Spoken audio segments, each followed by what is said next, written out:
இருக்கக்கூடியவங்களுக்கு ஒரு டவுட் என்ன அப்படின்னா, கொரியன் ஸ்கின் எல்லாம் பார்த்தோம்னா பளபளன்னு நல்லா பிரைட்டா இருக்கு. லைக் அதுவே நம்ம ஸ்கின் பார்த்தோம்னா ட்ரையா, ரஃப்பா இருக்கு. ஸோ அவங்க ஸ்கின் மாரியே நம்ம ஸ்கின்னையும் மெயின்டெயின் பண்ணணும்னா என்ன பண்ணலாம்? கண்டிப்பா நம்மளும் மெயின்டெயின் பண்ணலாம். ஒரு விஷயம் தான் எல்லாருக்கும் கொரியன் ஸ்கின் வேணும் அப்படின்னு கேட்குறப்போ, ஒண்ணு அவங்களுடைய லைஃப் ஸ்டைல் வேற, ப்ளஸ் அவங்களோட ஃபுட் ஹேபிட் வேற. நம்மளோட ஃபுட் ஹேபிட் வேற. அப்போ அதுக்கேத்தா மாரி நம்மளோட லைஃப் ஸ்டைல் நம்மளே சேஞ்சஸ் பண்ணிக்கணும்.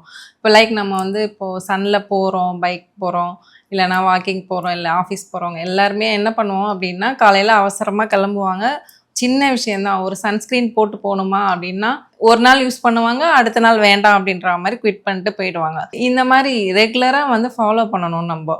அப்போ லைக் நம்ம மாய்ஸ்சரைசர் போடுறதா இருக்கட்டும், இல்ல சீரம் போடுறதா இருக்கட்டும், இது எல்லாமே வந்து ஒரு நாள் போட்டுட்டு அடுத்த நாளே நம்மளுக்கு கொரியன் ஸ்கின் வரணுமா அப்படின்னா, கண்டிப்பா வராது. எதுவா இருந்தாலும் உங்களுக்கு வந்து ஒரு அட்லீஸ்ட் ஒரு 90 டேஸ் நம்ம வந்து ஃபாலோ பண்ணணும். ப்ளஸ் அது மட்டும் இல்லாம வீட்லயே நான் வந்து வீட்ல இருக்க பொருள வச்சே கொரியன் ஸ்கின் கொண்டு வரேன்னா, கண்டிப்பா முடியவே முடியாது.